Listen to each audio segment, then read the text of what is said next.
Dando prosseguimento, então, a essa nossa primeira jornada de editores brasileiros, temos a gratíssima satisfação e a honra de recebermos nessa segunda mesa 3 editores ilustres. Cláudio Jordano, Alexandre Martins Fontes e Fernando Paixão. E não falo mais nada para que eles possam falar, porque nós estamos aqui para ouvi-los. Muito obrigado pela presença de vocês e de vocês todos aqui.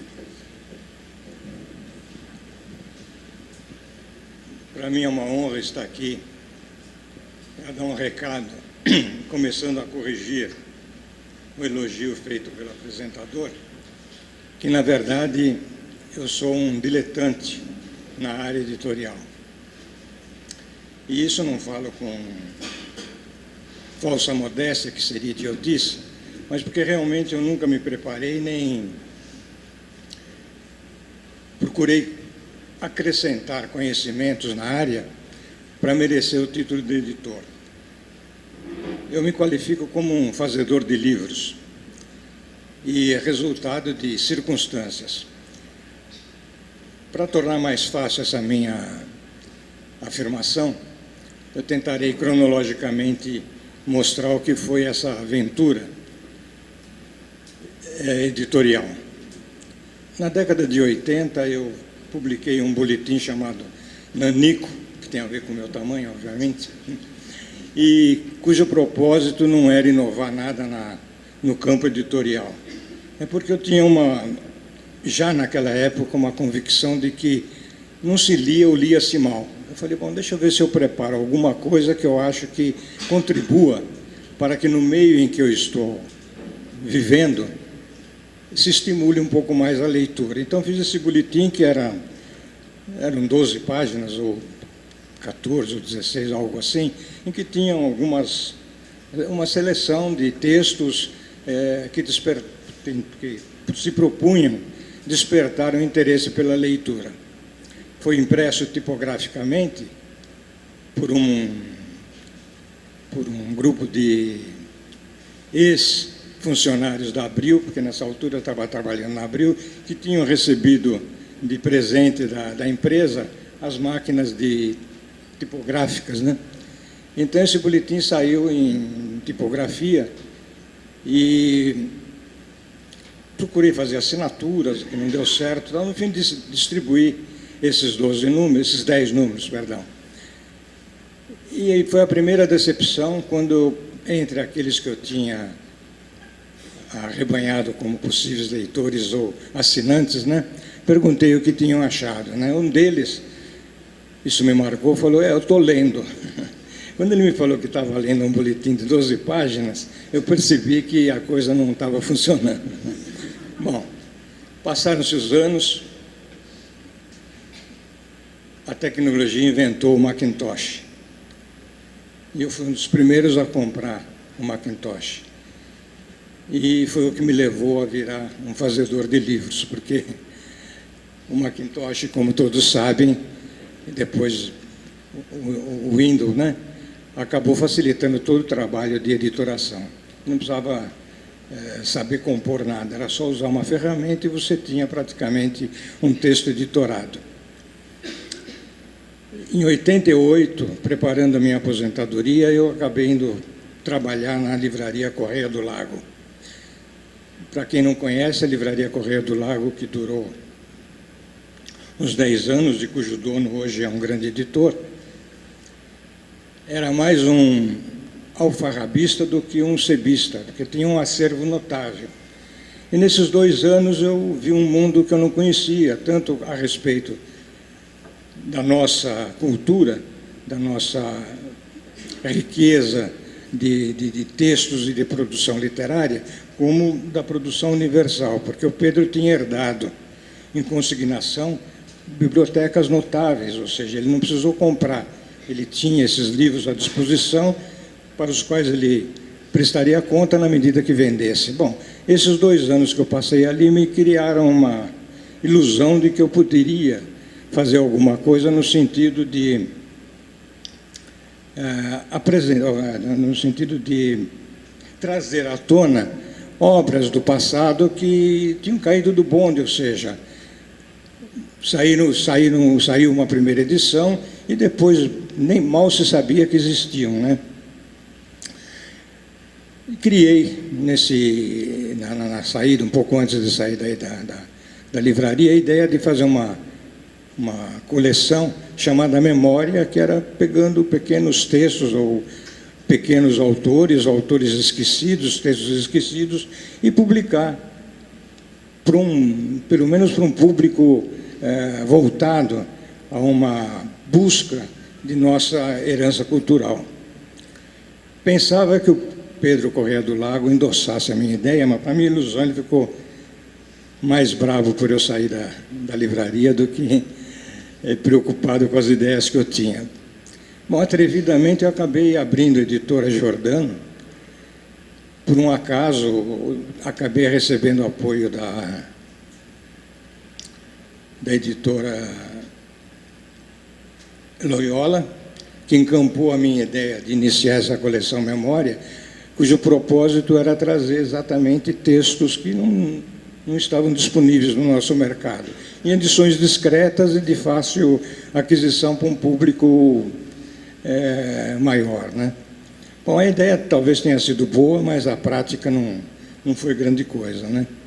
E do primeiro livro publicado isso aí foi em 90 mais ou menos, até 96 saíram uns 30 títulos, 30 ou 40 títulos. A par disso, eu comecei a me relacionar com outros editores, entre os quais a EDUSP, né? E acabei fazendo coedições de outra natureza, mas também trazendo textos que não estavam, algum deles, pelo menos, né, disponíveis no mercado. Um deles foi o que até hoje é a única edição que existe, são os Anais da Inquisição de Lima, do Ricardo Palma, que é um texto muito importante e que só existe nessa pequena edição que a gente apresentou, porque a importância dele é que o Ricardo Palma ele teve acesso a originais da biblioteca de Lima, que depois acabou incendiada. Então, o que existe nesses anais é o único registro desses documentos que acabaram incendiados na biblioteca de Lima, né? Bom, a par disso, eu comecei a ver que eu tinha tomado o bonde errado. Não eu, né? Nos livros que tinham caído do bonde, eu é que tinha embarcado num bonde errado.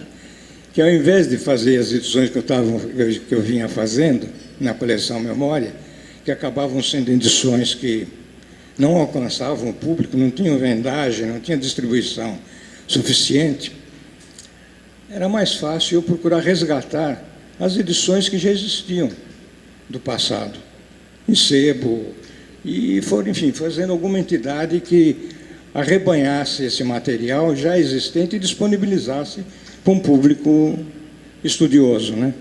Bom, aí surgiu a ideia da Oficina do Livro, que acabou sendo fundada com apoio de amigos, entre os quais o Dr. Plínio e o Dr. Mindlin, e a gente fundou a Oficina do Livro, cujo propósito era um esforço no sentido de recuperar e manter e preservar a nossa história e a nossa cultura.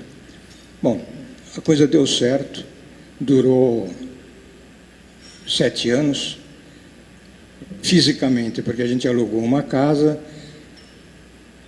que foi a residência e o ateliê do nosso artista plástico Samson Flexor, e passado esse tempo a oficina tinha apoio de entidades como a Votorantim, o Banco Safra, mas no 6º para 7º ano a ajuda acabou e eu não tinha como manter mais o espaço.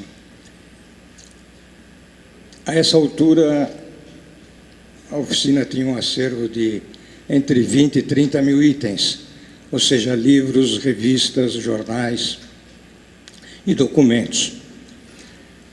Por sorte, um acaso levou a que a Unicamp ficasse sabendo da dificuldade que a oficina estava tendo e que eu estava doando o acervo. E esse acervo foi para a Unicamp, onde ele se acha hoje bem disponibilizado em termos físicos, mas logisticamente deficiente porque não está organizado, não houve verba para poder ordenar esse acervo que é um tanto sem caráter, porque ele não tinha uma linha em que desse uma coerência física aparente, né? Ou seja, olhando o livro já se sabia o que era aquilo, não. Ele tinha segmentos, porque eu, nas minhas idas sebo, né, eu procurava tudo aquilo que... Eu pesquisava tudo aquilo que a minha pequena capacidade de julgamento podia aferir como válido em termos de trazer algum elemento de história, ou seja, o que significou aquele texto dentro da vida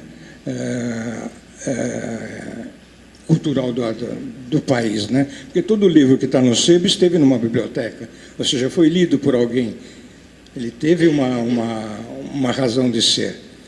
E, sobretudo, o que tinha de especial nesse acervo é que ele não privilegiava as edições, ou seja, bastava ele ter um caráter... Bom, deixa eu dizer, não tinha livro posterior a 1950, era só de 50 para trás, então justificava o empenho de se ter esses itens que não estariam tão disponíveis no comércio, poderia haver em algumas bibliotecas, né? Então, o que ocorre é que, graças também à minha pequena capacidade de decifrar italiano, inglês, espanhol, francês, tudo que eu vi em sebo de edições que merecessem uma atenção maior, ou seja, não era só porque estava escrito em francês que eu ia comprar, mas era uma edição que tinha um caráter, primeiro a data, né? Segundo o autor, e terceiro o próprio texto, eu adquiria. Então havia segmentos nessas línguas bastante expressivos, e também na literatura portuguesa, né? Bom, o que ocorre quando eu falei que o acervo não está logisticamente bem disponível na Unicamp, é porque ele está fisicamente bem armazenado, mas está em ordem de nada. E se ele for organizado de uma forma padrão, ou seja, por autor ou por algo semelhante, vai desfigurar completamente a natureza do acervo e torná-lo bastante comprometedor até, porque havia um segmento, por exemplo, em que o importante eram as capas dos livros.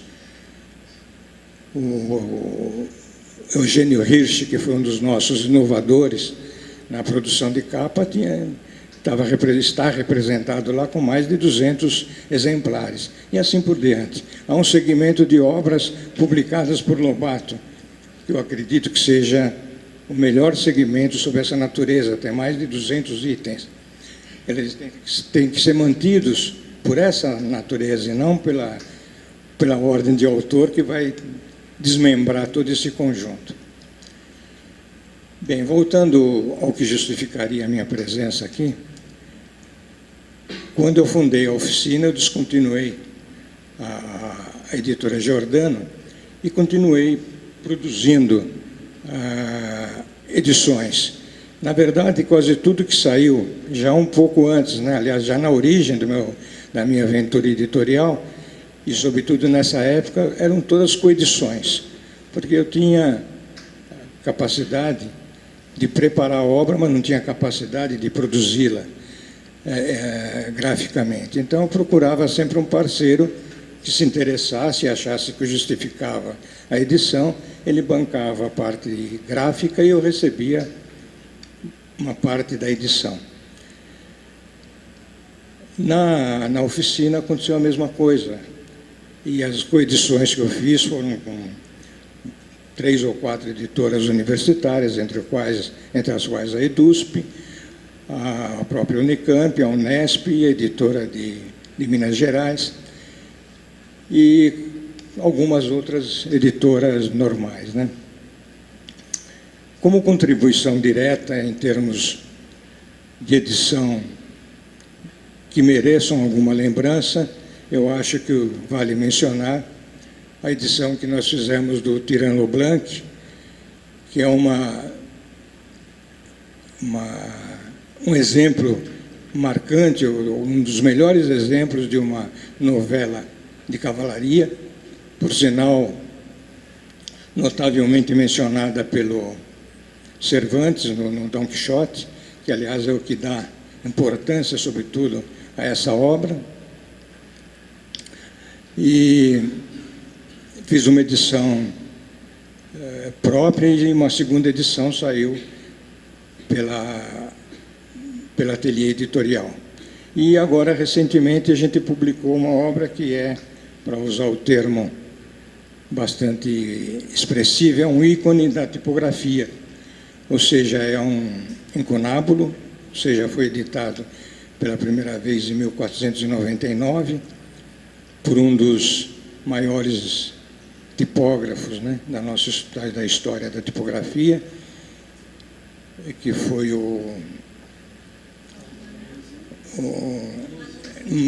Aldo Manuzio, e nós fizemos uma edição que eu acho que, pelo menos sobre esse aspecto, dá uma contribuição bastante válida. Ou seja, na tradução, cuja editoração eu próprio preparei, eu coloquei as ilustrações, porque essa obra tem 170 xilogravuras. Foi uma das duas que o Aldo publicou com ilustração. E ela é citada como modelo também de editoração, porque o Aldo fez um trabalho em que as gravuras praticamente estão sempre próximas do texto a qual se referem. Bem, ocorre que essa obra teve a primeira edição nesse ano e uma tradução francesa uns 30 ou 40 anos depois. Obviamente não havia xerox naquele tempo, e essas 170 e tantas xilogravuras precisaram ser refeitas. Então, a edição francesa traz as ilustrações que praticamente são cópias dos originais, mas são outras, e os estudiosos dizem até que tem um caráter artístico mais marcante, enfim, que tem um mérito artístico maior. Então, eu, na tradução, usei as ilustrações da edição francesa. E como nós fizemos uma edição facsimilar, obviamente no facsímile estão as edições originais. E essas ilustrações da edição francesa são muito difíceis de ver, porque quem entrar na internet encontrará, inclusive, reproduções facsimilares do original, mas não encontrará da francesa. Então, o leitor brasileiro está tendo oportunidade de ter à sua disposição essa edição brasileira e essa edição facsimilar também brasileira, que lhe propicia ter uma visão dessas duas ilustrações, o que não é tão comum em se encontrar no mercado. Não sei se eu posso falar mais alguma coisa, se eu já dei o recado, mas hoje, uma vez encerrado o espaço físico da oficina, cuja casa, por sinal, também foi demolida, né? Veja como nossa memória realmente é frágil, né? Isto é, a preservação de nossa memória. Essa casa, ateliê do Samson Flexo, era um projeto do Rino Leve, que sabidamente foi um grande arquiteto brasileiro. E tinha um mural do Samson na sala. Mas a ganância imobiliária foi mais forte. A casa foi vendida, os filhos, afinal, precisavam de dinheiro, e simplesmente demoliram, porque agora vão ficar provocando os vizinhos para venderem as casas para levantarem um edifício. Mas isso para mostrar que não só a oficina deixou de ter aquele espaço, como o próprio espaço desapareceu. Mas a oficina não, juridicamente, ela ainda está viva, de sorte que a gente ainda continua fazendo algumas produções com o logotipo da oficina. E a oficina produziu também algo que eu acho que vale a pena mencionar, que era uma das atividades que vinham sendo realizadas. Era a publicação chamada Revista Bibliográfica e Cultural, que aos poucos ia divulgando os itens do acervo.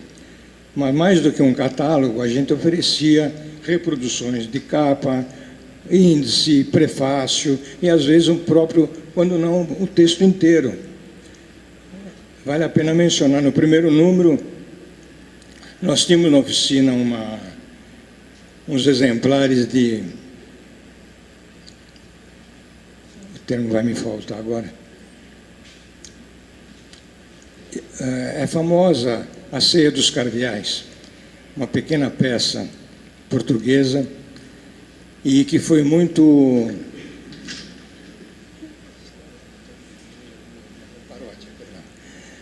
parodiado. Então a oficina tinha várias paródias e eu estava querendo publicar uma paródia. Aí, conversando com pessoas próximas, perguntei se conheciam a Ceia dos Cardeais. Ninguém sabia o que era. Então, o que eu me propus?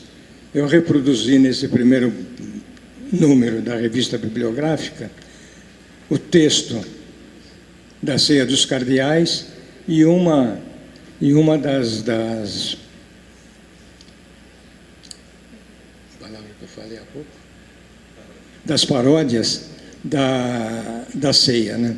Então, essa revista, da qual saíram 4 números, ela é interessante porque oferece aos interessados e aos pesquisadores informação a respeito dos itens que a biblioteca tem, sem precisar, às vezes, ir lá pessoalmente para ver o conteúdo, ou seja, o conteúdo está bem especificado nesses números da revista.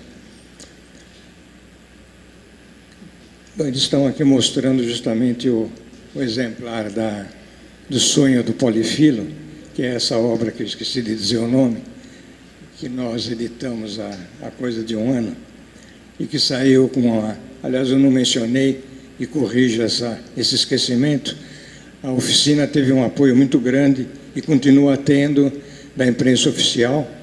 Essa edição foi feita junto com a imprensa oficial e vale a pena ser olhada na livraria por quem não a conhece, pelo menos para ver do que se trata. Bom, por hora, acho que é o que eu tenho a dizer. Muito obrigado.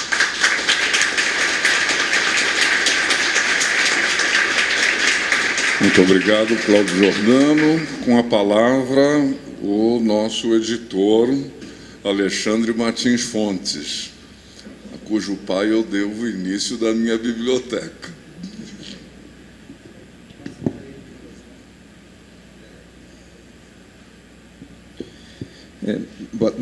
Bom dia, né? Ainda bom dia. Eu prefiro, em vez de ficar segurando aqui, ficar... Bom, primeiro quero agradecer o convite para estar aqui com vocês. Para mim, de fato, não só uma alegria, mas eu estou emocionado de ver a quantidade de pessoas aqui. Um trabalho maravilhoso que o Plínio vem fazendo. Uma alegria estar aqui com o Cláudio, com o Fernando, com o de Paula. E isso mostra para mim a importância do livro e o amor que as pessoas têm pelo livro. Deixa eu contar rapidamente para vocês, o tempo é pequeno, na verdade a gente teria tanta coisa para estar conversando aqui, mas primeiro, antes de mais nada, contar um pouco da história da Martins Fontes, né? Porque as pessoas conhecem eventualmente a editora, conhecem a livraria, mas que empresa é essa? De onde nasce e tal? Primeiro, a Martins Fontes fez esse ano 55 anos. Foi fundada pelo meu pai. Meu pai, aliás, minha família é de Santos. e a Martins Fontes nasceu uma livraria em Santos. Livraria que existe até hoje, é a principal livraria da cidade. E o de Paulo, então, justamente, falou aqui rapidamente, que começou a biblioteca dele comprando livros na nossa livraria. Foi fundada pelo meu pai, que infelizmente já faleceu, e mais 2 irmãos. É uma empresa familiar. Para resumir aqui uma história longa, então começamos livreiros há 55 anos, e a partir dos anos 70 começamos a publicar os nossos primeiros livros. Vamos falar um pouco sobre isso. A Martins Fontes, para muitos, é conhecida como uma editora que publica grandes clássicos da filosofia, grandes nomes na área das ciências humanas. Para outros, uma editora que tem um importante catálogo infanto-juvenil, editora do Tolkien, editora do C.S. Lewis, do Roald Dahl. Mas eu diria que, acima de tudo, desde que a empresa nasceu, e aqui estou falando da editora, e diga-se de passagem, não dá para minimizar a importância, o papel que a livraria teve no desenvolvimento da editora, do ponto de vista mesmo de se estabelecer linhas editoriais, de estar em contato com o mercado. Desde que a Martins Fontes nasceu, o meu pai estabeleceu como a filosofia editorial publicar livros, por um lado, que formam um catálogo, o que a gente chama aqui vai de fundo de catálogo, de backlist em inglês, mas ao mesmo tempo não abrir mão de também ter livros que em inglês se chama de front list, que é o lançamento, o livro mais comercial. Então, eu acho que essa talvez seja a característica mais importante do trabalho que a gente vem realizando como editores. Não é uma editora, por exemplo, esteve agora aqui o Jacó, da Perspectiva, uma editora, eu diria, uma editora purista, quer dizer, uma editora essencialmente de livros acadêmicos, universitários, de não ficção. A Martins Fontes não, quer dizer, a Martins Fontes faz isso também, mas, como eu disse, publica na área, publica muita coisa na área de literatura infanto-juvenil e publica também livros comerciais de grande público. Só para lembrar, nós publicamos a série Onde Está o Wally? Publicamos agora mesmo com esse fenômeno agora dos últimos dias, das pessoas não saberem se a cor do vestido era azul, branco e dourado. Saiu uma matéria no estado de São Paulo falando, 20 anos atrás, a Martins Fontes publicou O Olho Mágico, que foi um fenômeno e comercial, inclusive. Então, só para dar alguns exemplos, publicamos Arte da Felicidade, do Dalai Lama. Agora, mais recentemente, estamos com 2 livros na lista dos mais vendidos. O primeiro livro do John Green, que é o Quem é Você, Alaska? Um livro agora de grande público sobre alimentação, que o título é Barriga de Trigo. Ou seja, nós não publicamos simplesmente Foucault, Barthes, Bergson, clássicos que a gente também procura resgatar, mas a gente procura fazer um pacote que permita que a empresa não só desenvolva um trabalho editorial com uma mínima importância, mas que a empresa tenha saúde para pagar suas contas, né? Importante dizer o seguinte: hoje, somadas as livrarias e as editoras, e eu falo editoras porque hoje nós temos 2 selos editoriais, depois eu posso falar um pouco sobre isso, nós temos hoje aproximadamente 250 funcionários. Quer dizer, você, de fato, pagar, quer dizer, é uma responsabilidade, digamos, enorme, você ter 250 funcionários. E não dá para ser só romântico, né? Então, eu fico muito à vontade, na verdade, quando o Plínio me convidou para estar aqui e me falou sobre essa coisa do tema, que é o editor e o publisher, né?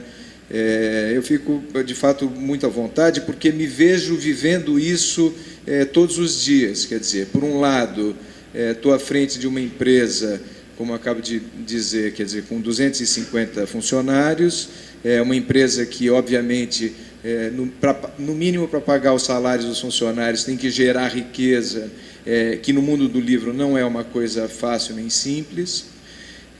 Ao mesmo tempo, é inevitável que nós, como editores, tenhamos também as nossas preferências pessoais, os nossos sonhos e desejos de estar produzindo coisas que não necessariamente são projetos comercialmente muito bem sucedidos. Então, eu acho que assim, eu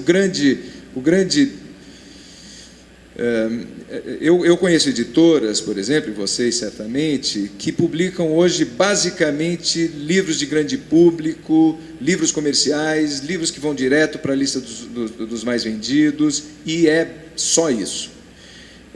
Outras editoras, citamos aqui a Perspectiva, que tem esse foco claro do livro acadêmico e tem uma importância enorme no cenário editorial brasileiro. Mais uma vez, quer dizer, nós tentamos encontrar um caminho e é importante, aliás, dizer isso, quando nós publicamos, por exemplo, um fundo de catálogo, principalmente na área das ciências humanas, não é necessariamente uma decisão intelectual, artística, dê o nome que quiser. Quer dizer, não, é também uma decisão comercial. Nós vivemos num país continental, com 200 milhões de habitantes, mas um país muito injusto, onde há uma enorme concentração de renda, são muito poucas pessoas que efetivamente têm acesso à cultura, que leem, que compram livros. Em resumo, o país é grande, mas o mercado de livros é muito pequeno. E para que uma empresa sobreviva nesse mercado, na minha visão, é muito importante que ela construa um catálogo. Então, eu sempre, quando estou analisando uma obra publicada, eu me pergunto, será que daqui a 10 anos a gente está vendendo esse livro? E se a resposta for não, muito dificilmente a gente publica, mesmo quando nós estamos analisando um livro mais comercial. Quer dizer, a gente procura sempre encontrar livros que construam esse fundo de catálogo. Então essa nossa prática, essa nossa visão de construir um fundo de catálogo deve-se, acima de tudo, porque entendemos que uma editora terá certamente problemas se ela não construir um catálogo. Quero dizer também que a Martins tem uma história bacana, são 55 anos de crescimento, nós temos orgulho certamente do nosso percurso e do trabalho que a gente vem fazendo, e esse crescimento ele se deve 100% à produção e comercialização de livros. Quer dizer, não entra um centavo dentro da empresa que não seja consequência da comercialização de livros. Então, e todos aqui, aqueles que têm mais experiência no mundo do livro, sabem que esse não é uma coisa fácil de se fazer, tá certo? Então, eu acho que rapidamente vai essa apresentação, depois a gente vai conversando, né? E eu posso estar respondendo as perguntas de vocês. Dizer, só para terminar, dizer o seguinte, a graça do mundo do livro é que, de fato, não tem regras, sabe? E mais do que isso, você fala, eu tenho uma editora, você pode estar falando de coisas completamente diferentes. Se você fala assim, eu tenho uma editora, o nome dela é Ática, você está falando de uma empresa gigantesca. Se você fala, tem uma editora fazendo o trabalho, por exemplo, belíssimo que o Cláudio fez ao longo de anos, você está falando de um trabalho completamente diferente. E eu acho que há espaço para tudo. E eu diria que há para todos dificuldades, sem dúvida nenhuma, mas a vida é essa, né? Faz parte. Acima de tudo, quem trabalha com livro é um apaixonado pelo que faz, né? Então, a questão financeira acaba sendo uma questão até secundária. Pode parecer um pouco piegas falar isso, mas é muito comum você... Eu tenho muito contato com editores estrangeiros e tal, e eu sempre escuto dizer assim, um profissional que trabalha no mundo do livro quase que necessariamente vai ganhar menos do que se ele trabalhasse em alguma outra indústria. Mas é muito difícil que esse profissional queira sair da indústria editorial, porque, de fato, há uma entrega e uma paixão naquilo que ele faz. Mas eu então, estou lembrando aqui, só para terminar, de uma matéria que eu li agora, que foi publicada esse final de semana no Financial Times, fazendo uma análise sobre um fenômeno que vem ocorrendo hoje no mundo editorial, um fenômeno pequeno, mas um fenômeno que vem acontecendo hoje, principalmente na Inglaterra, editores independentes publicando livros de fotografia contemporânea, são quase que livros de artistas, que justamente as novas tecnologias permitem, quer dizer, são livros com excelente acabamento, impressa a 4 cores, tiragens super pequenas, mas que atendem a um público nicho muito claro e que vem fazendo muito sucesso. Sucesso não é um sucesso financeiro, porque eles mesmos falam, quer dizer, o custo para se produzir um livro impresso a 4 cores, que depois você faz uma tiragem pequena, mas, de qualquer maneira, eles encontram cada vez mais um mercado para esse tipo de produto. Eu estou citando isso para mostrar na prática para vocês que as opções são inúmeras, são enormes, quer dizer, é isso que eu digo, quer dizer, não tem uma regra, né? O editor pode, e são muitos, aliás, uma editora com um funcionário só, né? Então é isso, tá? Obrigado mais uma vez aqui pelo convite, um prazer estar aqui com vocês.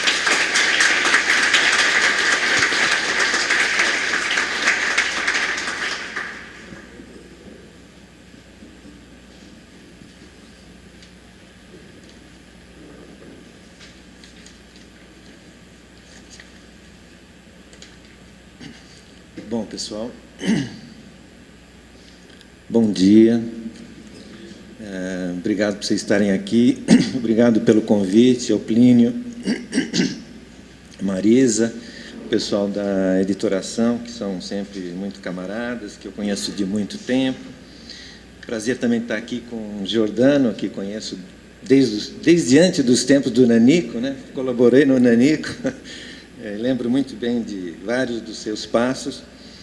Bem como com o Alexandre, que eu tenho menos contato, mas conheci muito o pai dele, com quem trocava muitas ideias, encontrava nas feiras internacionais, e um português como eu, né, de alma portuguesa, e um grande editor que, infelizmente, não está aqui, porque ele certamente estaria entre os chamados ilustres, né, como você acabou por dizer. O assunto é complicado, né? O pessoal coloca um problema para a gente que não é simples. Publisher, editor, né? E é uma distinção que veio lá de fora, né? É um assunto complexo, fascinante e difícil de discernir, né? Então, eu pensei aqui falar duas coisas, eu vou falar basicamente em 2 momentos, assim, para ser um pouquinho claro no que eu tenho a dizer, porque o assunto é bastante, no meu entendimento, difícil mesmo, né? dada a nuance que existe nas decisões editoriais e tudo mais. Começar apresentando só para vocês, meio rapidamente, justamente vou pôr aqui ao lado, uma entrevista que saiu recentemente, dia 22 de fevereiro agora, do Luís Soares no jornal O Público, de Portugal, justamente por ocasião do lançamento da Companhia das Letras em Portugal. Quer dizer, é uma notícia nova. A Companhia das Letras já começou a atividade editorial em Portugal, começou lançando com o livro do Chico e mais alguns outros, etc. e tal. E tem uma entrevista relativamente longa, bastante conteudística, né? Quer dizer, não é simplesmente de publicidade, vamos assim dizer. E eu vou ler apenas alguns poucos aspectos aqui, porque, enfim, uma das preocupações dos jornalistas e até dos editores ingleses, enfim, a Companhia das Letras está indo para lá, então a questão da exportação, né, do imperialismo brasileiro, tudo isso muito preocupado, né? Ele disse que não. Ele conta um pouco da história da relação da Companhia das Letras com a Penguin, né, e tudo mais. E ele diz uma coisa que eu quero, porque depois eu vou comentar em torno disso, né? Meses depois dessa conversa, ele estava falando de uma conversa que teve com o pessoal da Penguin e tal, vendeu 45% da Companhia das Letras que fundou. A resposta: quando a Penguin nos procurou e disse que aceitaria comprar uma porção minoritária da companhia, estudamos pela primeira vez mais a fundo a ideia de nos associarmos a um grupo maior. Já havíamos sido procurados por outros grupos, inclusive portugueses, e nunca nos interessou. Mas no momento em que a Penguin nos procurou, estava claro para mim que a Companhia das Letras, que havia começado seu trabalho como um selo exclusivamente literário, e teve um papel bastante importante no sentido de democratizar a alta cultura no Brasil, se permanecesse exclusivamente como era, se transformaria num projeto de nicho, elitista, em vez de ser um fator democratizante. Com o Brasil novo, com as classes C e D passando a consumir livros, a companhia precisava de se abrir para esses novos leitores, né? Então, isso é uma parte da explicação para essa mudança estratégica da companhia. Aí, mais um pouco à frente, com a venda, o seu papel na editora mudou? Mudou porque tem um tempo considerável destinado a viagens para a ligação da companhia com outras empresas do grupo. Por exemplo, hoje a Companhia das Letras tem acesso privilegiado aos direitos internacionais do grupo Penguin Random House. Temos uma primeira leitura garantida dos livros cujos direitos pertencem à Penguin Random House e acesso às escolhas editoriais que estão sendo feitas dentro do grupo. E por aí vai. Aí tem a questão da entrada da companhia em Portugal, enfim, é uma comparação um pouco com a Random House, que entrou um pouco mais pesada. Ele se coloca... que vocês fizeram com a língua espanhola, quer dizer, que a Random House, ela, e junto com a Penguin, acabou de comprar a Santillana, né, e a Objetiva aqui no Brasil, de modo a poder ficar muito forte na área de língua espanhola, né? Então, a pergunta era nesse sentido: vai se fazer com a língua portuguesa o que se fez com ela? No entanto, gostaria de diferenciar um pouco a forma de se fazer isso. Não há uma pretensão de se formar um grande grupo no sentido de dominar o mercado de língua portuguesa. Isso é muito importante e não pode ser percebido e não pode ser percebido e pode não ser percebido pela sua sutileza. A entrada da Companhia das Letras aqui é uma entrada respeitosa, não é uma entrada pretensiosa. Não estamos dizendo que viemos para dominar o mercado português. Não. Há que ir com calma, ir realizando um objetivo que, mesmo sendo realizado por um grande grupo, não tem a pretensão de hegemonia.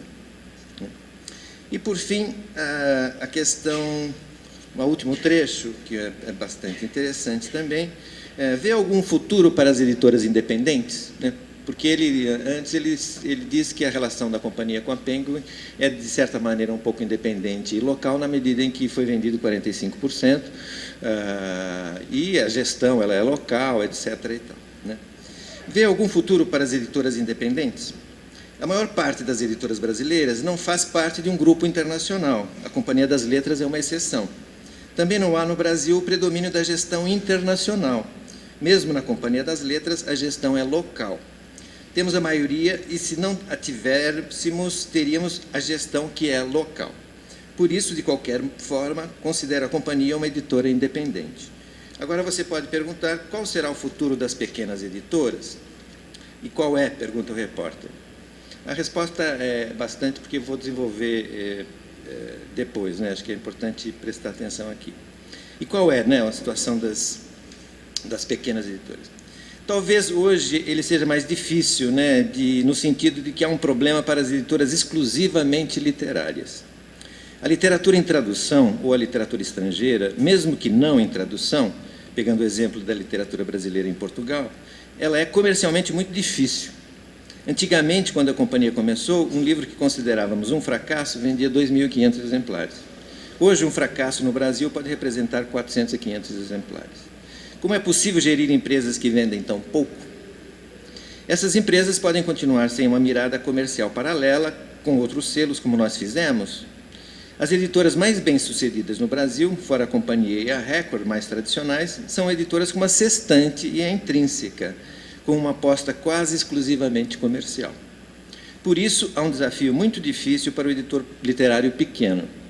É muito preocupante o futuro da literatura internacional. No futuro, só será possível que os mercados voltem a ser muito localizados, não há uma dúvida. Mas a graça da literatura não está no fato de permitir essa troca, essa quebra de fronteiras? Essa é uma questão muito preocupante, a qual não sei responder. Eu li esses trechos para vocês justamente para, que eu acho que é muito interessante, ela é analítica de fato, e acho que ele está colocando o que ele pensa e muito respeitosamente com a questão portuguesa. Mas ela traz dois temas aqui, acho que fundamentais para a gente pensar essa questão do publisher ou do editor, que eu chamaria de, primeiro, o dilema da visão global-local. Quer dizer, está dito aí, subentendido, né, e por todas as histórias que a gente coloca aqui, que essa dimensão local e global, ela é digamos, é a primeira grande balança que o editor tem que pensar, né, porque a gente não pode ser nem profundamente local, né, nem totalmente também global. Mas isso eu vou desenvolver um pouquinho mais para frente. E segundo dilema, que eu acho que está expresso justamente, porque é uma situação contemporânea, né, esses dilemas estão aqui, eles são antigos, mas eles estão atualizados nas nossas mãos, né, que é o dilema, justamente como ele aponta no final, da edição literária versus a literatura comercial, né. Bom, voltando, então, à questão do dilema da visão global e local, né? O advento, não há como negar que o advento dos grandes grupos internacionais, que não é de agora, quer dizer, ele está se acentuando, né? Muda bastante a correlação de forças no acesso dos direitos dos livros, no aporte econômico, etc. e tal. Quer dizer, o fenômeno recente do conglomerado editorial, que antes existia, mas estava voltado para certos tipos de livro, né, muito voltado para a questão do best-seller, né, etc. e tal, hoje está tomando contornos um pouco mais complicados, talvez perversos, porque a concentração ela tem benefícios, mas também traz problemas, né. É difícil a gente dizer, né, até que ponto essas empresas internacionais pensam no local, né, e como determinam também as suas decisões globais. É claro que, mesmo eu já trabalhei em multinacional, a editora, a Ática, uma época em que eu estava lá, foi vendida para um grupo internacional, e eu pude perceber que, na verdade, existem grupos diferentes, como existem empresas nacionais completamente diferentes, de cultura, de gestão, de política, também os grupos internacionais, quer dizer, não é por serem internacionais que eles têm, de fato, um grande farol indicativo, né? Mas é fato que o nosso meio caminha para passos largos para um grau de concentração talvez nunca antes visto, né? E diz respeito a questão econômica como um todo, né, da qual a área editorial é apenas uma das últimas a ser cooptada, né? Países como França, Argentina, Portugal, que eu conheço bem melhor, e em termos editoriais e tudo mais, tiveram uma mudança brusca de ambiente editorial com uma concentração bastante grande ainda.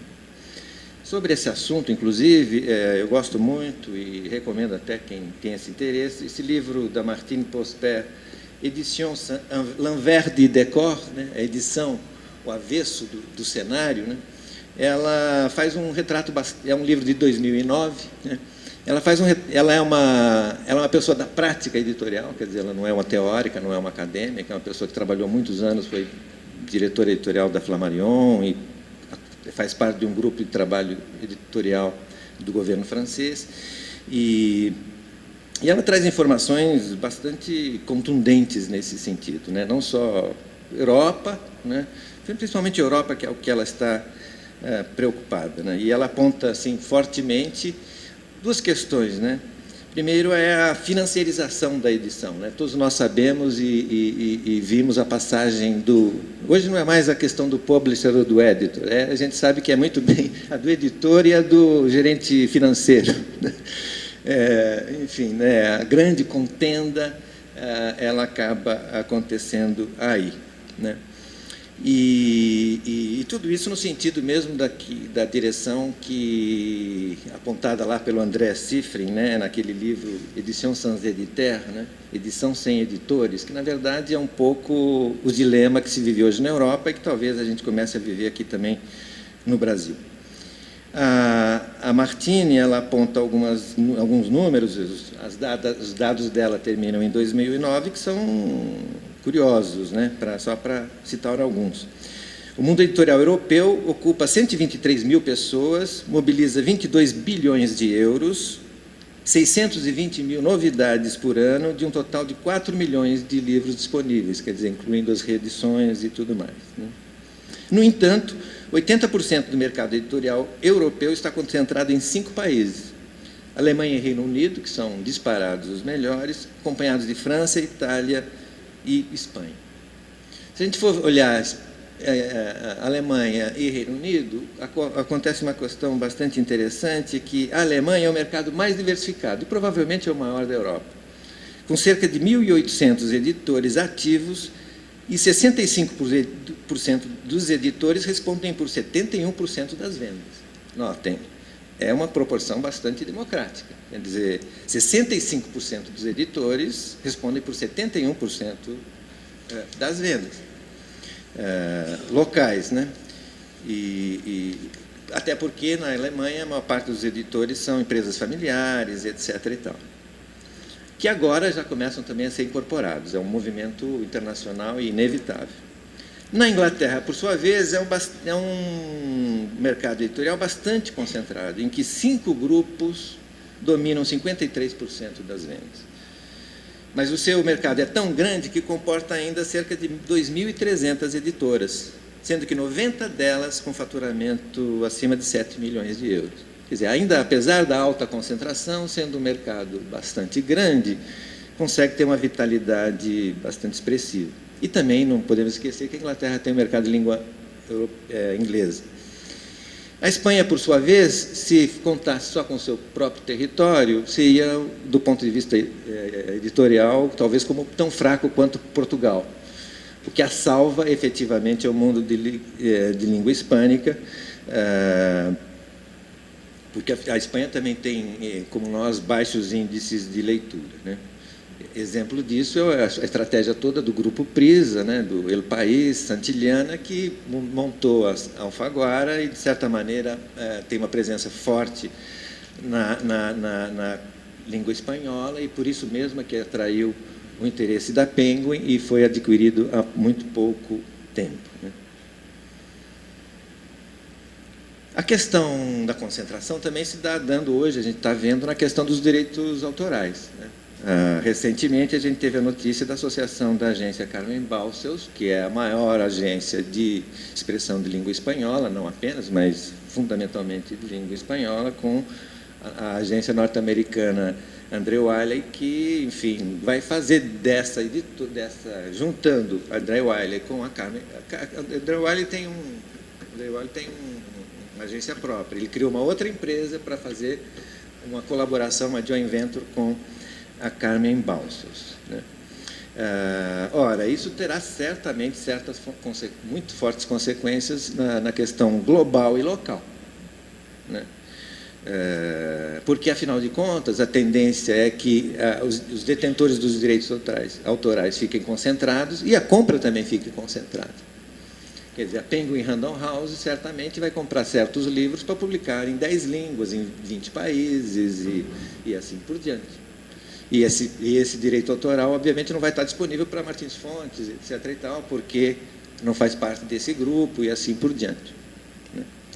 Então, vocês notem que a questão global e local ela é central nisso daí e também, como já foi dito aqui, não existe receita para isso. E até porque cada empresa tem a sua dinâmica, a sua forma de encarar isso. O Alexandre acabou de explicitar aqui muito claramente a visão dele, que eu acho que já vem, inclusive, do pai, né? O Olho Mágico e vários desses livros foram descobertos por ele. Eu lembro dele nas feiras, assim, muito curiosamente, né? Sempre estava presente em estantes heterodoxos, né? Buscando essas coisas. Né? Por quê? Porque ele sabia que tinham essa... Ele sabia da carência local de fundo editorial, tanto é que, ganhando dinheiro com livros de línguas, ele montou, desde muito cedo, o catálogo acadêmico, que hoje certamente é um dos esteios da Martins Fontes, né? Ou seja, essa dinâmica é muito forte, né? Mesmo nas editoras didáticas, que os grupos internacionais são pesados procuram ter uma visão global, é muito difícil para essas editoras, porque elas têm que dialogar com o local inevitavelmente. O campo didático pode parecer que ele é commodity universal, mas não é, porque cada país tem a sua particularidade, a sua cultura, o seu nível de escolaridade, a sua forma de comercialização. Então, não basta ter uma política global que você quebra a cara, como algumas editoras multinacionais quebraram a cara querendo vir para cá. Então, eu só queria deixar claro que essa problemática, esse dilema local, global, ele se atualiza nos dias de hoje dentro desses contextos, que a entrevista do Luiz Schwartz coloca, que a dinâmica de escolha editorial de uma Martins Fontes ou de qualquer editora coloca. Né? Você quer... E na própria correlação de catálogo, né, entre autores mais locais, autores mais internacionais e assim por diante. Né? Então, vou ficar com esse problema aí do lado, que não é pequeno. Né? Mas, ao lado disso, nós temos outro dilema, né? Que é o dilema que diz respeito, que é apontado lá pelo final da entrevista do Luiz, da questão da literatura literária e comercial. Né? É uma questão cheia de preconceitos mútuos, né? Uma questão complicada, tem a questão da proeminência, né? A questão do literário e comercial, a rigor, ela se define muito a cada tempo. Né? Aquilo que era literário no começo do século passado, não necessariamente hoje é considerado literário. Quer dizer, Humberto de Campos era muito mais importante do que Graciliano Ramos há 80 anos atrás. Quem lembra do Humberto de Campos hoje? Né? Os textos clássicos, aparentemente, tecnicamente, eles são literários, né? Afinal de contas, fazem parte de um cânon. Né? Mas, ora, uma das grandes fontes de renda das editoras, inclusive pequenas, etc., e tal, são os clássicos. Então, ele tem um potencial comercial. Né? Segundo essa opinião expressada pelo Luiz Schwartz, justamente a edição literária estaria fadada ao isolamento e falta de importância. Né? Para se impor, é inevitável disputar o terreno da edição comercial. Essa é uma estratégia. Né? Mas a sua fala também indica uma decisão da editora no sentido de abrir mercados, quer dizer, porque a gente sabe que a Companhia das Letras, para isso, abriu os seus selos e, de certa modo, está lançando outros tipos de livro. Né? Ou seja, o que a sua fala sugere é que o chamado mercado comercial também pode ser atendido de uma maneira um pouco melhor, né? Aumentar um pouco a cultura do nosso país. Né? E eu acho que o Luiz está bem acertado nesse aspecto. Né? Porque, para além da questão do desafio da concentração da atividade na mão de poucas empresas, uma outra questão importante é da qualidade editorial que a gente coloca dos livros no mercado. Né? E eu acho que a gente ainda tem a desejar muito na questão da qualidade geral do livro colocado no mercado. Exemplo concreto. A qualidade dos paratextos, que a gente vê na maioria das edições brasileiras, né? Paratexto é aquele, para quem não tem esse conhecimento técnico, tudo que acompanha o texto central, né? Uma apresentação, a orelha, a contracapa, isso e aquilo, né? A qualidade dos paratextos praticada na edição brasileira, no meu entendimento, me desculpem, deixa a desejar. Assim, pegando de maneira, um ponto geral. Há muitos textos de orelha que são imprecisos, faltam informações, não tem aquilo que é, inclusive, básico para a absorção daquele livro. Né?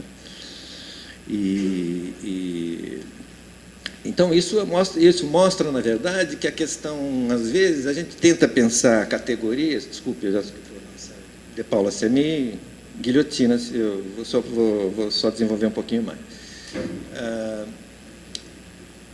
A minha questão é que a minha questão central, que eu quero desenvolver agora no final, é que justamente essa polarização entre global e local, e entre literário e comercial, a rigor, são categorias importantes para a gente pensar, sem dúvida, para a gente se orientar nas decisões, etc. e tal, mas elas também guardam um fundo falso.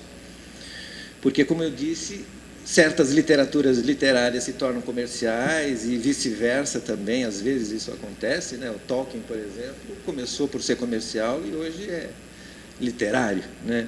E por assim vai, né? Do mesmo modo, também a questão global e local, como eu disse, ela é muito relativa, porque cada empresa, mesmo multinacional, vai ter que encontrar um caminho para lidar com essas duas dimensões, senão não tem sucesso. Então, eu proponho aqui, na verdade, eu acho que a melhor solução e o melhor encaminhamento para a gente, talvez, editar hoje em dia, é a gente abandonar um pouco esses estereótipos, um pouco dessas divisões um pouco radicais, né? Na década de 90, por exemplo, que surgiram muito os debates das coedições das literaturas infantis, né, em que as editoras estrangeiras despejavam muita coisa aqui no Brasil e que havia todo um temor de que as coedições, por serem mais baratas, viáveis e, portanto, com maior potencialidade de preço, etc. e tal, iriam acabar com a literatura infantil no Brasil. Isso não aconteceu. Quer dizer, o aspecto local se impôs. Agora, não há se esquecer também que se impôs por quê? Porque tem um mercado fundamentalmente apoiado no governo, porque o governo dá preferência ao autor nacional, local, e também as editoras, mesmo multinacionais, tiveram que se adaptar a esse movimento. Portanto, assim, um pouco para fechar o que eu tenho a dizer, quer dizer, eu acho que a questão é que a gente tem que ser global, sim. Não dá mais para ter aquela filosofia antiga de que é uma empresa estrangeira, etc. e tal, não vai vir para cá, etc. e tal. Claro que algumas vêm perversamente. E às vezes com uma política um pouco agressiva e tal, mas é parte da vida, né?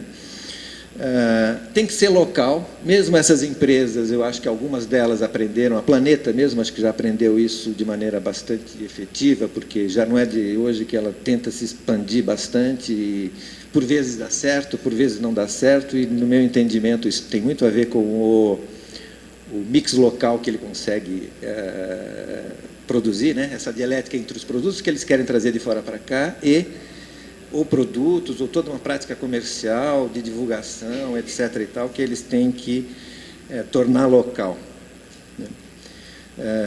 Nós temos que ser locais também, porque, afinal de contas, nós lidamos com a cultura brasileira. Quer dizer, e não existe cultura editorial apenas global. Quer dizer, o sal da terra, os nossos autores, as nossas ideias, é que, efetivamente, é que devem ser privilegiadas no campo editorial, né? E devemos ser literários, sim, porque eu acho que compete justamente ao ofício editorial impulsionar a emancipação de um país. E é por isso que nós somos uma indústria tão miserável economicamente, não sei quantos bilhões é hoje, 5 bilhões, 6 bilhões, que não é nada, mas tão importante simbolicamente, né? Cada cultura estabelece aquilo que se mostra acima da manada, né, e ganha um espaço na imaginação coletiva, e a comunidade tem necessidade de valores locais, de pessoas locais, de personagens locais, de livros locais, né? A literatura infanto-juvenil vive disso, né, dessa localidade, inclusive, né? E também comerciais, claro, né, porque ninguém consegue tocar uma editora, como já foi dito aqui, etc. Então, apenas com as boas ideias, com os bons livros maravilhosos da cultura, etc. e tal, mas sem poder pagar os funcionários no fim do mês, né?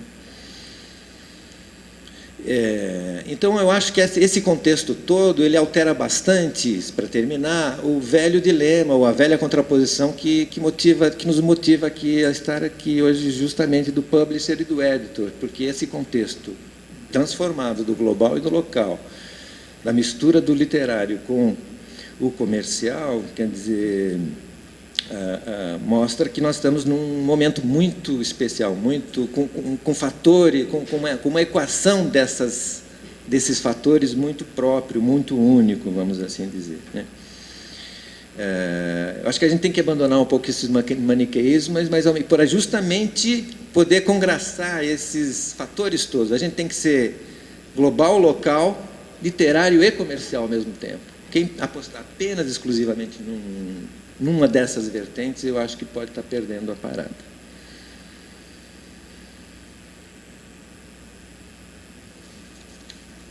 É isso que eu tenho para dizer. Obrigado.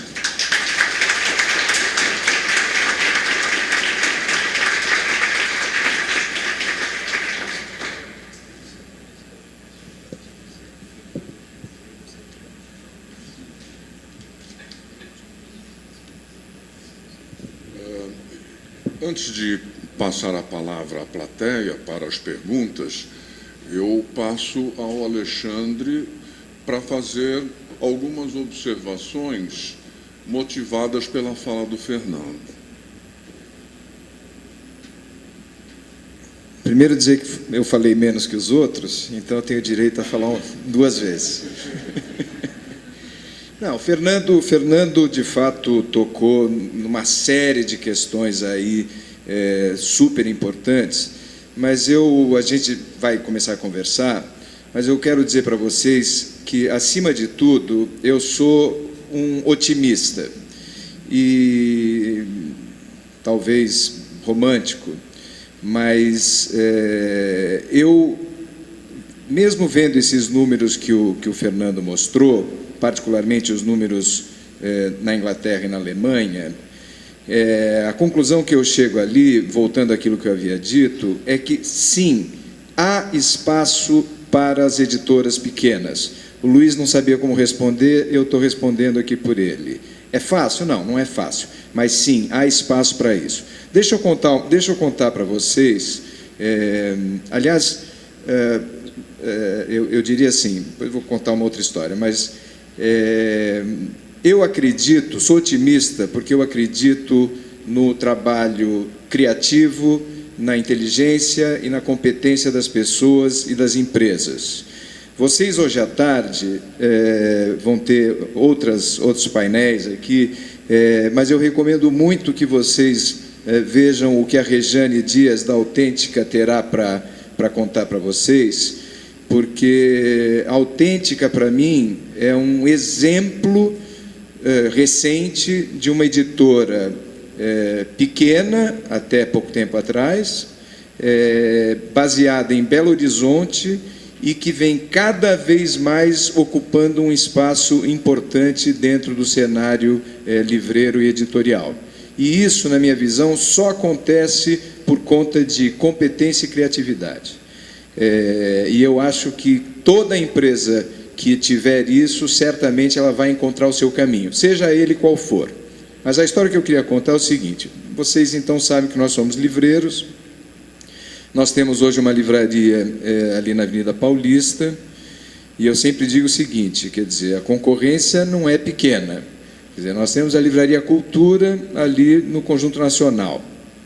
Só ela já bastaria como concorrência, tá certo? Depois temos a FINAC, a 2 quadras da nossa livraria. E um pouco mais adiante, a Saraiva, dentro do Shopping Paulista, para não falar da Livraria da Vila, que fica ali na Lorena. Quer dizer, então, nós temos num raio muito pequeno uma concentração de importantes livrarias dentro do cenário livreiro de São Paulo e do Brasil. Essa nossa livraria da Paulista, nesses últimos 10 anos, as vendas dessa livraria cresceram mais do que 10 vezes, por volta de 11,5 vezes. Eu conto às vezes essa história, as pessoas falam assim, bom, mas o cara é mentiroso mesmo, né? E eu digo para vocês o seguinte, tem um segredo aí? Claro, tem vários segredos.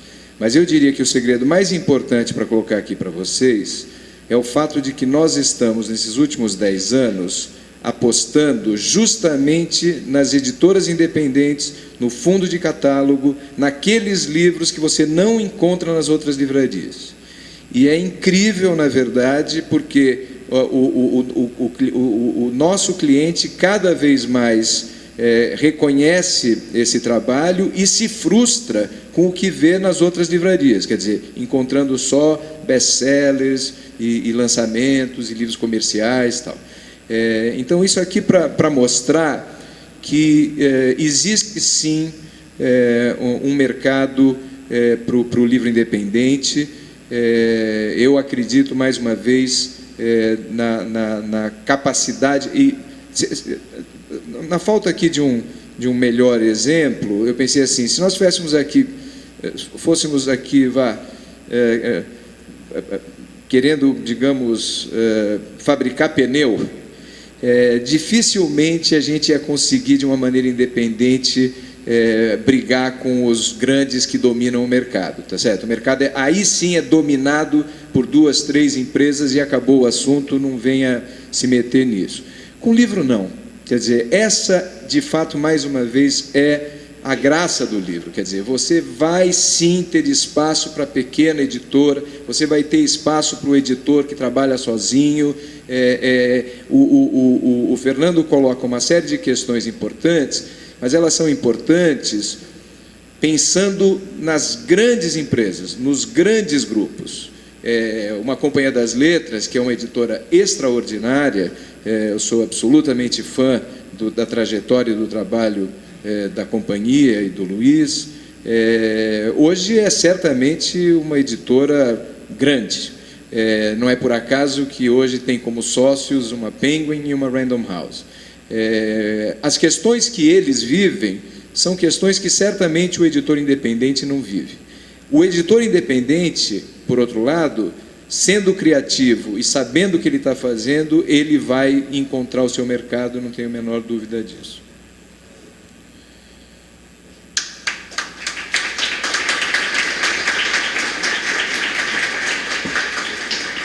Muito obrigado. E agora a palavra está com vocês para as perguntas que vocês queiram dirigir à mesa. Tem até um microfone volante aqui, não é? Não tem. Não tem? Tem que vir aqui. Ok?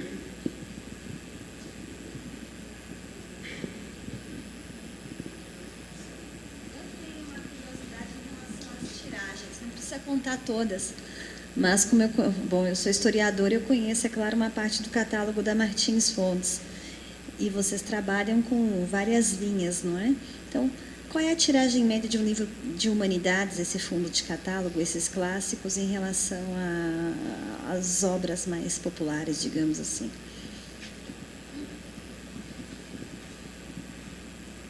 As tiragens, eu diria que no nosso caso, as tiragens são as tiragens da grande maioria das editoras. Estamos falando aí de 2.000 exemplares a 3.000 exemplares. Muito raramente, em reimpressões a gente eventualmente faz 1.000 exemplares também, mas eu evito ao máximo fazer tiragens menores do que essas. Então essa é a tiragem média. Um livro comercial pode vender centenas de milhares de cópias, né? Nós agora, por exemplo, com o livro do John Green, do Quem é Você, Alaska, o ano passado, eu nem tenho esse número exato, mas nós certamente vendemos mais de 100.000 exemplares e fizemos, em alguns momentos, tiragens de 30.000, de 50.000. O Brasil é um país curioso, né? Porque, de fato, é um país... o mercado de livros ainda é um mercado muito pequeno, mas ele é um mercado que também possibilita sucessos como esse. Se vocês estivessem aqui conversando, digamos, com o pessoal da Sextante e da Intrínseca, que foram citados aqui, eles vão dizer que as tiragens mínimas deles estão na casa aí de 10 mil exemplares, né? Mas o livro acadêmico, a 95% daquilo que a gente lança no mercado, as tiragens são nessa faixa de 2 mil, 3 mil exemplares.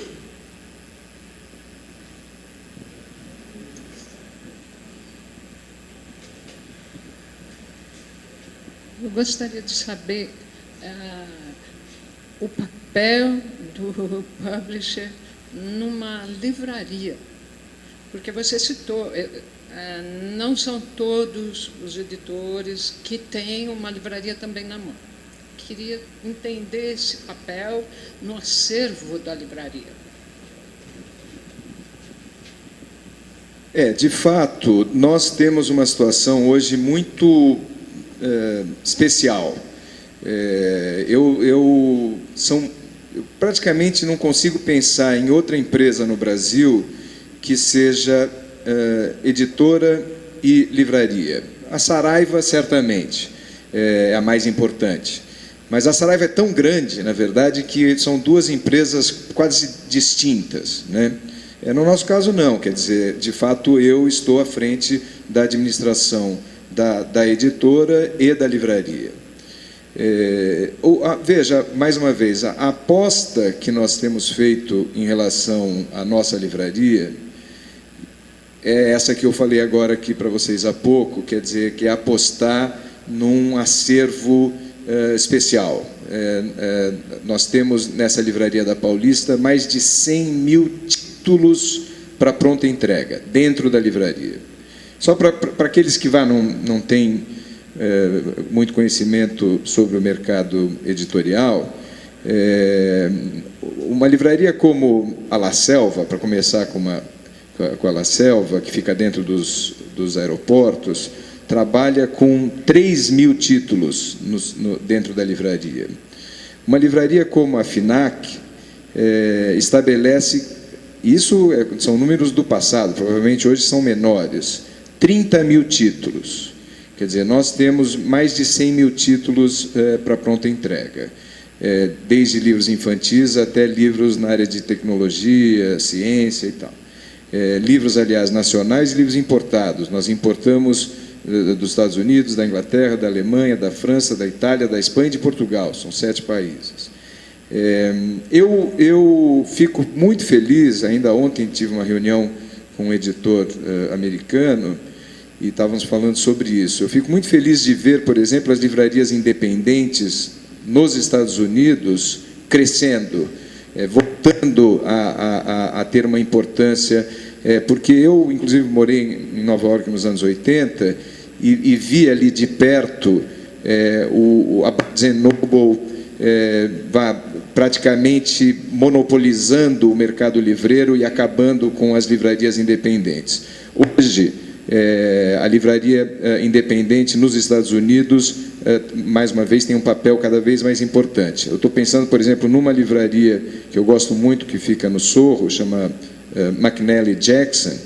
É emocionante você entrar nessa livraria, porque você vê a qualidade da seleção, a curadoria, na verdade, daquilo que é exposto dentro da livraria. Eles têm muita clareza o mercado que eles atendem, quem é o público leitor, e eu tenho um filho, inclusive, que está estudando lá hoje, e eu ainda recentemente falei para ele, olha, você não perca tempo indo em Barnes & Noble e tal, venha aqui, porque, de fato, uma livraria como essa é muito especial. Então, essa coisa da livraria, ela tem muito a ver com o que nós estamos falando aqui em relação à editora. Quer dizer, eu acredito nesse trabalho especializado. Sabe? mais uma vez, quer dizer, a nossa concorrência ali na Paulista não é brincadeira. Esse diferencial que a gente tem hoje para oferecer que faz com que essa livraria não só sobreviva, mas, mais do que isso, cresça, né? Então, é isso, quer dizer, apostar acima de tudo na riqueza do acervo. Claro, para não falar na qualidade dos funcionários, no atendimento, tudo isso que vai junto.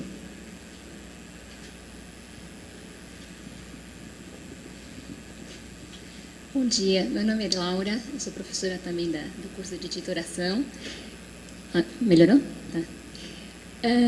A minha preocupação é saber como é que vocês estão lidando com o fenômeno do livro digital, né? Mais um concorrente, né? Então, gostaria de saber como é que vocês estão lidando isso e se vocês estão tendo alguma estratégia específica para lidar com as mudanças que o livro digital está trazendo. Bom, primeiro, eu nunca não vejo o livro digital como um concorrente. Quer dizer, digamos que como livreiro e como editor, se eu tenho alguma preocupação em relação ao nosso futuro, é uma preocupação, se nós não tivermos leitores, aí sim a gente as coisas tá complicada, né?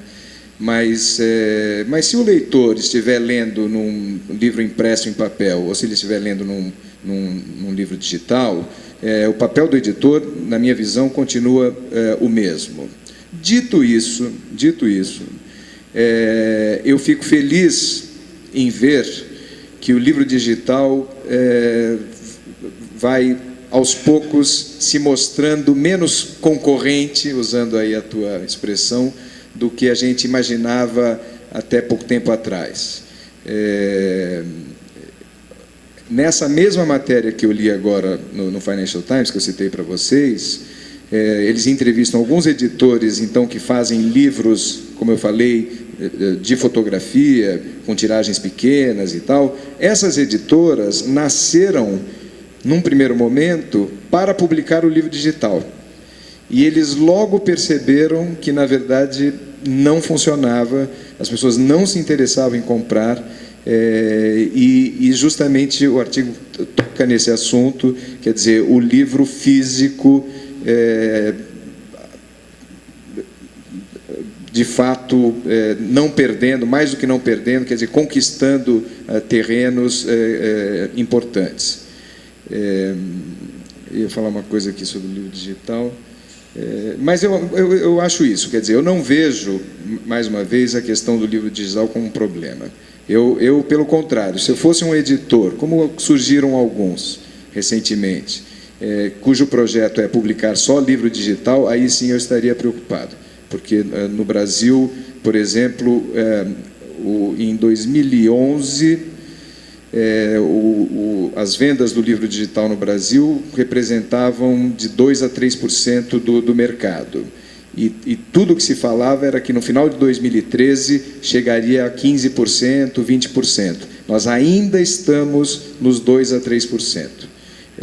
Aí você fala assim, bom, mas isso é um problema do Brasil e tal. Nos Estados Unidos, que é o maior mercado para o livro digital, há hoje uma queda na venda dos livros digitais. Então, é isso.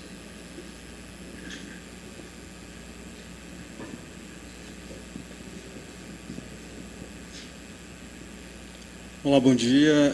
Queria fazer uma pergunta para o Fernando e depois também tirar uma curiosidade com relação a Martins Fontes.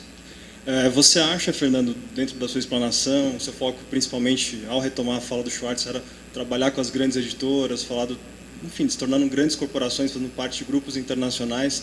Você acha que pensando numa Companhia das Letras ou numa grande editora nacional, você acha que os funcionários, por exemplo, que têm a cargo editar alguma obra, eles são cada vez menos publishers e editors dessas obras? Ou seja, qual o grau como você enxerga isso no atual mercado e dentro desse contexto todo que você passou, dentro dessa tentativa de abandonar esses maniqueísmos? E com relação a Martins Fontes, Alexandre, eu queria entender, você mesmo falou que poderia tocar nesse ponto, que hoje a gente pode falar num grupo Martins Fontes, com 2 selos diferentes, ou são 2 editoras diferentes? Só para entender melhor como até como posicionamento de mercado ou como as coisas funcionam?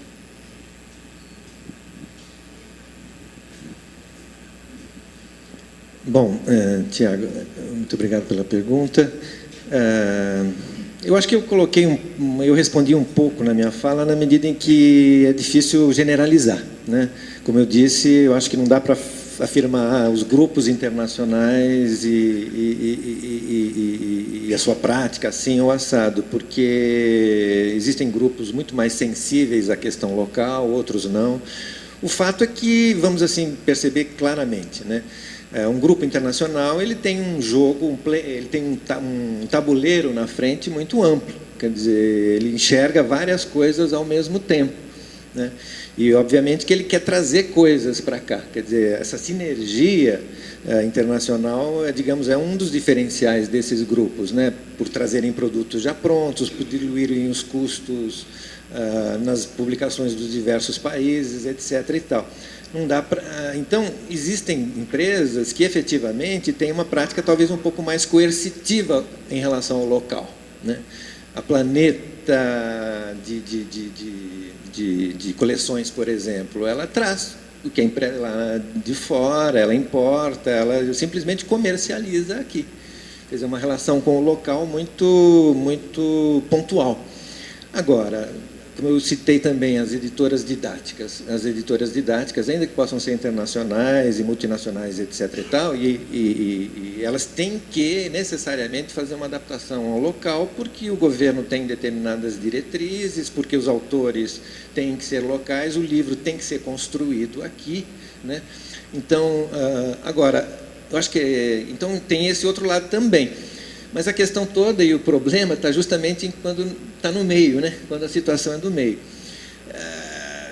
Pela minha experiência, eu acho que a empresa internacional mais bem-sucedida é aquela que justamente consegue dosar as duas coisas, consegue ter inteligência para isso.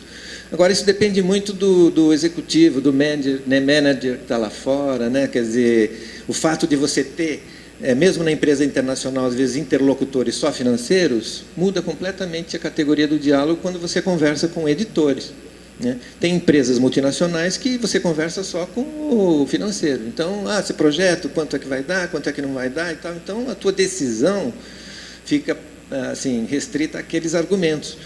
Quando, num grupo internacional, você tem editores, conversa com editores, você compartilha projetos, etc. e tal, você, obviamente, leva muito mais outras questões em conta. Então, eu acho que as próprias multinacionais hoje estão aprendendo.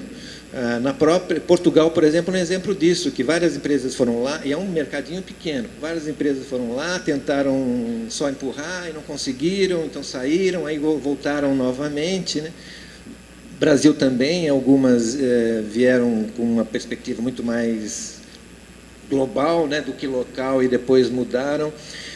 Agora, não há dúvida que, vamos assim dizer, há um certo tolhimento, e é por isso que eu disse que hoje em dia talvez essa relação, essa divisão entre publisher e editor talvez deixe de ter sentido, porque numa empresa multinacional, o publisher acaba sendo a empresa.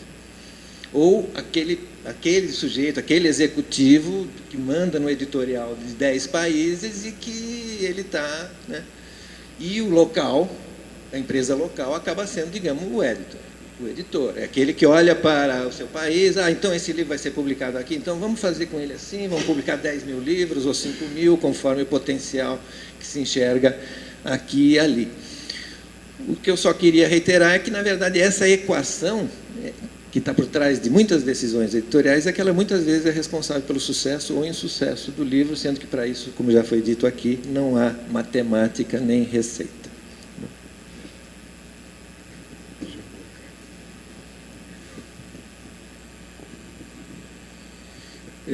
Aliás, em primeiro lugar, fazer uma correção aqui, Fernando.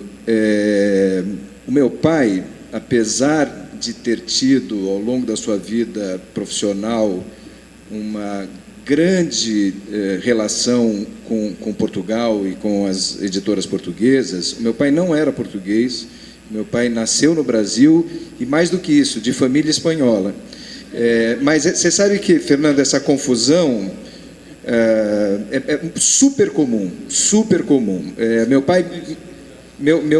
pai adorava Portugal, meu pai ia para Portugal e ficava temporadas em Portugal, de fato adorava Portugal. Tinha uma alma portuguesa, com certeza. E música portuguesa, então ele falava sobre Portugal com tanta emoção que as pessoas... E como meu pai é de Santos, Santos tem um levezinho sotaque carioca, né? E então... Os cariocas aqui... Isso porque o De Paulo é santista também. Então as pessoas ouviam ali algum sotaque esquisito e tal, um pouco diferente do sotaque aqui de São Paulo, e acabavam achando... isso é para um outro momento, contar um pouco mais de detalhes da história da Martins Fontes, mas a própria Martins Fontes, muita gente achava que fosse uma editora portuguesa num determinado momento, porque a Martins Fontes tinha, de fato, uma grande... nos anos 70, uma parceria enorme com os principais editores portugueses. Bom, mas respondendo aqui a tua pergunta, falei já para vocês, Martins Fontes foi fundada pelo meu pai, mais 2 tios. Nos anos 90, o meu pai já fez uma cisão com seus 2 irmãos, cisão absolutamente amigável, e ele ficou com a editora. Meu pai, infelizmente, faleceu muito jovem, com 66 anos, já há 15 anos, e quem assumiu, então, a editora fomos eu e meu irmão. Empresa pequena, empresa familiar, e como toda empresa familiar, essa coisa de misturar trabalho com questões pessoais não é uma coisa fácil. Eu sempre tive uma excelente relação com meu irmão, felizmente temos até hoje, ainda ontem à noite jantamos juntos. Mas começamos a perceber que, se a gente vacilar, esse negócio aqui vai ficar complicado. Então, eu fico muito, na verdade, feliz que a gente tenha conseguido encontrar uma saída que, mais do que não prejudicou a empresa, eu diria que fortaleceu a empresa e acima de tudo, dá a mim e a ele a oportunidade de trabalhar de uma maneira completamente independente. Então, agora, objetivamente, respondendo a tua pergunta, as empresas são hoje totalmente independentes. A parte financeira, o que se decide, o que vai se fazer, os armazéns, estoque, tudo é completamente independente. São, de fato, 2 empresas. Claro que nós não íamos ficar discutindo ali quem ficaria com o nome Martins Fontes, porque era uma discussão que não teria fim. Então, nós, apesar de serem empresas independentes, atuamos muito juntos, a começar pelo nome das empresas. Quer dizer, então, quando eu falei, por exemplo, eu falo às vezes em selo editorial, porque, na verdade, para o grande público, é Martins Fontes, o selo dele, é Martins Fontes o meu selo. No nosso caso, é WMF Martins Fontes, que, diga-se de passagem, esse WMF é uma homenagem ao meu pai, Valdir Martins Fontes com W, e no caso do selo do meu irmão, só Martins. E Martins aqui, inclusive, uma homenagem a uma editora importantíssima que nós tivemos aqui no Brasil, fundada nos anos 40, e que teve 30, talvez, não sei se é 30 ou 40, mas de qualquer maneira, 40, né? E que é uma editora importante que teve uma atividade até os anos 70. Então, essa é a história. Do ponto de vista da filosofia editorial de cada uma delas, eu digo para vocês que é muito parecida. Eu nunca tive nenhum problema com meu irmão, do tipo assim, quero publicar esse livro? Não quero publicar esse livro. Não, a nossa filosofia de trabalho e editorial eu diria que quase que rigorosamente a mesma, e como o Fernando bem lembrou aqui, é uma herança, na verdade, que nós temos de uma filosofia estabelecida pelo meu pai e uma filosofia felizmente bem sucedida. Então, não tem... Você vai ver livros infantis sendo publicados pelo Evandro, livros de filosofia sendo publicados por ele, livros de arte, ou seja, aquilo que a gente faz aqui na WMF, ele também pode fazer lá.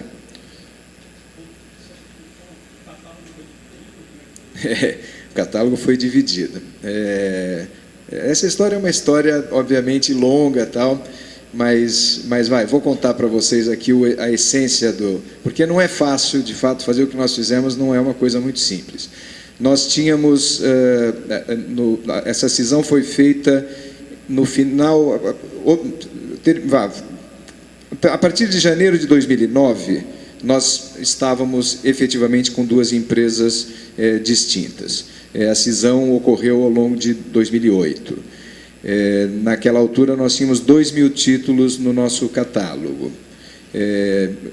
Basicamente, o meu irmão passou a cuidar de 1.000 títulos e eu passei a cuidar dos outros 1.000 títulos. Na verdade, quem fez essa divisão fui eu. Eu trabalhei 2 anos nessa lista, porque começamos a conversar com calma, com bastante antecedência. Então, basicamente, tinham 2.000 títulos, eu criei 2 listas que eram, do meu ponto de vista, o mais parecido e justo possível, porque eu não sabia com qual das listas eu ia ficar. Então, é incrível, assim, faturamento foi 10, põe livro para cá que dá faturamento 5, põe livro para lá que vai fazer 2.000 títulos, 1.000 para cá, 1.000 para lá. Tem 10 livros do Foucault, 5 para cá, 5 para lá. A coleção Tópicos tem 100 livros, 50 para cá, 50 para lá. E fiz isso sozinho, na verdade, porque eu estou há mais tempo, inclusive, na empresa.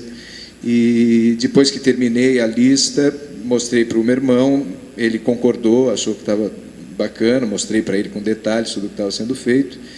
E aí, coitada da minha mãe, se juntou a nós e sorteou. Letra A fica com o Alexandre, letra B fica com o Evandro. E foi assim. Eu até hoje, na verdade, e lá se vão alguns anos, eu falo, esse livro é da WMF ou da Martins, sabe? Eu não tenho muita certeza. Claro, cada vez mais isso vai ficando, mas nos primeiros tempos eu não lembrava assim, com quem ficou tal livro, né? Mas por isso, por exemplo, vamos falar do Tolkien. O Senhor dos Anéis é publicado hoje pela Martins. Todos os outros livros do Tolkien, Hobbit, Silmarillion, etc., são publicados por nós. E por aí vai, né? Quer dizer, então não foi uma divisão, você publica livros infantis, eu publico livros de filosofia, ou você publica esse autor e eu publico aquele outro autor. Não, foi de fato uma divisão pela metade.